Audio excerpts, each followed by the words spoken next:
So at last night's world premiere, is it Elgin or Elgin? Elgin. Elgin. He referred to you as Mick Jagger, and it's kind of fitting, given how your father has, worked with such amazing artists like David Bowie and Sade. Yeah. And I was wondering what you make of that statement. I think I'm super flattered that Elgin thinks I'm a rock star. Yeah. I'd love to be a rock star, but I'm addicted to acting right now.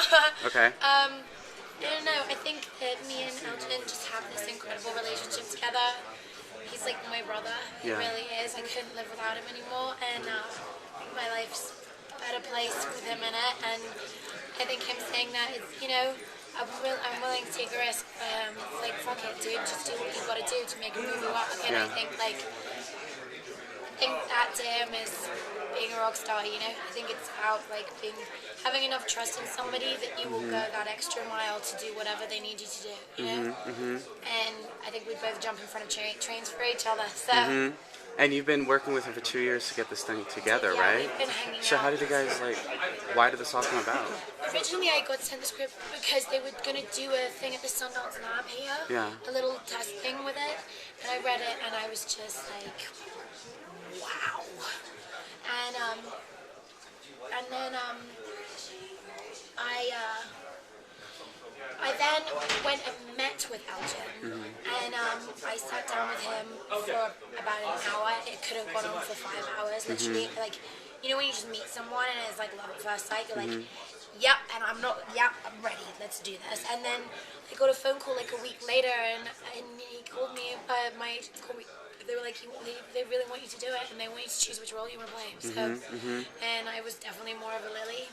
And then it was just so exciting to sit down at this cafe with him, our favorite cafe, Red 62, and just talk through this character and make her come to life. And she kind of became my best friend in a weird way. It was cool. Well, speaking of Lily, she's a runaway. I saw Dirty Girl in Toronto, Yeah. and she's a runaway like your character in that film. And you kind of have a tendency to always play either really, really fractured characters or characters who are not runaways, but like troublemakers. Yeah. Yeah. I mean, Dirty Girl and Danielle from Dirty Girl and Lily from Little Birds, they're runaways, but in a very different way. I think, Danielle's kind of not really a runaway. She was looking for her dad, and she's looking for a happy life. Lily's going out, and she thinks she's a fucking adult. She thinks she can do whatever she wants, and the world fucking shows her she can't. There is a reason why adulthood comes when it does, and why you have parents, and why they take care of you. And, she makes a big mistake in that. She is very naive about what the world can throw at you. And I don't think Danielle from Dirty Girl is as naive about that. I think she's, you know what I mean? Danielle's gonna be fine. Danielle's gonna be fine. She's gonna fucking win it over and be okay and live. I think Lily's gonna end up going back to a trailer park and having a baby really young, and I think and that's why I was so excited to play Lily, because I think she's such a complicated little being, because she's so fragile yet she's so fucking feisty. And she's and if I knew her, I wouldn't let her leave my side. I want to just. It's a bit like kind of Angelina Jolie and Girl Interrupted. That kind of, if you met that character, all you'd want to do is take care of her and make her better. And I kind of feel that with Lily, because she's a time bomb kind of about to explode. And it was so scary playing that role in a weird way, because I obviously knew what was going to happen.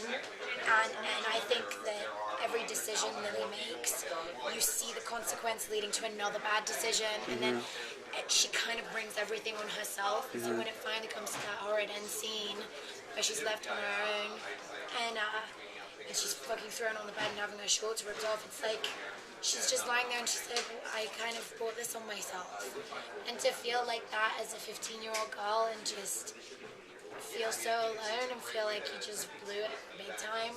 So I do think that they're very different characters. They definitely are running away from something, but I also think that Lily isn't necessarily running towards anything. Yeah. She doesn't know where the fuck she's going. Yeah. She just wants out. you know. And you're 21 yourself, right? Yeah. And I Lily's just, 15. Did you shoot this last year or? Yes, I shot this last late spring. Late spring. Summer. So are you kind of really, really edging towards playing more adult roles from now on, or do you like revisiting? You know what's exciting teenage actually type? is because everyone thinks I'm 16. Yeah, yeah, totally. But I just hopefully gonna do a movie where I'm gonna play a 25-year-old. Mm-hmm. Yes. Which one? Oh, hopefully. Sorry. Okay. Yeah. Okay. But I think I like playing teenagers because I'm definitely still such a child at heart. Yeah. I've still got so much. You know, it's interesting when you're in this business because you have to be so savvy and grown up about like a certain amount of things, but then you also can be such a child because so many people help you do things. So it's this kind of weird oxymoron of being an adult child.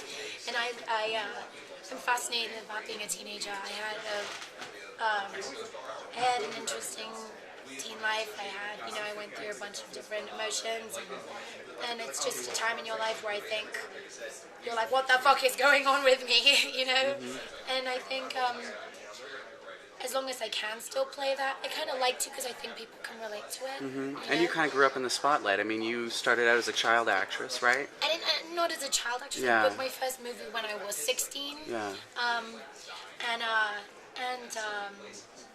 Then it kind of all took off from there, and it's kind of I have an obsession with make believe. I love, I'm constantly creating my own scenarios and situations. Sorry, I'm vibrating, and so it's kind of the perfect thing for me because I can live in my own world kind of all the time, and I like that.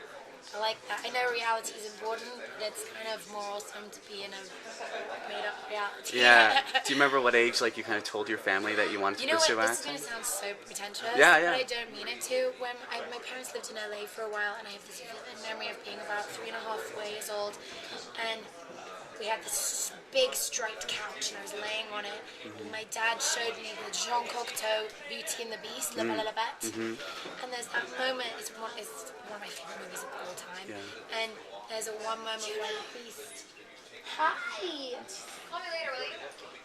Where the Beast carries Belle through this room, and her clothes just change. And I remember being like, that's magic. I want to be in movies. I want to make movies. And then I kind of have always. I mean, my parents are in the business, so it's like I definitely was born bitten by the bug. But I think I dawdled with other things too. I want to design lingerie. I love lingerie. I have a fascination with lingerie, especially as a woman. It's very powerful, your lingerie. But I think I always wanted to. When I told my parents, they were like, "Oh no, dude, you're gonna be unemployed and miserable. But give it a while. If you're gonna go do it, go see how many other people want to be actresses too." And then I think, they kind of were like, "Oh wow, maybe she was meant to do this." So given that, are you kind of surprised at the success you've also had stateside? I mean, like last year you nabbed all these roles in all these indie films, and you're labeled the indie it girl. I can't believe it. Yeah. I don't like. I can't. It blows my mind, and But I love to work. I just never want to stop working, and I love making independent films. It's like having a family, and it breaks your heart every time it's over. But I think, I don't really know what any of that kind of like indie girl and all that. I don't really know what that means. It's so nice to have that said about you, but it's just like I just want to keep working. I want to work all the time. And you have the 3D Musketeers coming up, which you just wrapped, correct? I did that.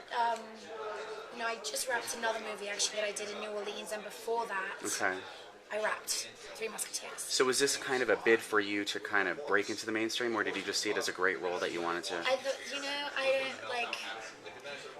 For me, it's about who I'm going to be working with and what kind of role it is. And Mila Jovovich is one of my favorite people in the world. She's been so kind to me, and I would jump on any opportunity to work with her. I was playing Queen of France. When am I ever going to be able to play a queen again? It was amazing, and it was so much fun. Yeah. It was just such a good time, and I've been doing all these serious movies, playing these fucking disturbed little girls, and then just suddenly be this like powerhouse queen.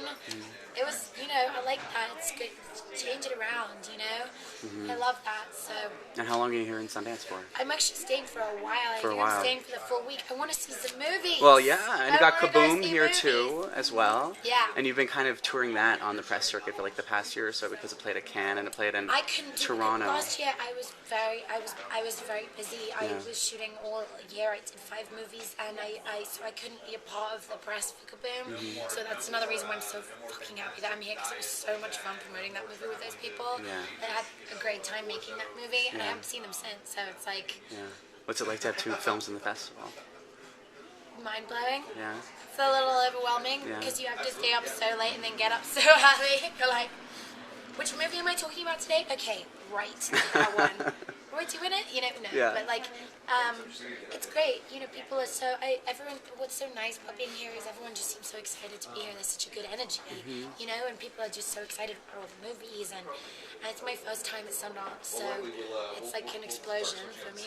But I'm really proud of both of the movies. I think they're really different from one another, and I think like I'm really honored to be here. I think it's super cool being here. Great. Yeah. That's everything.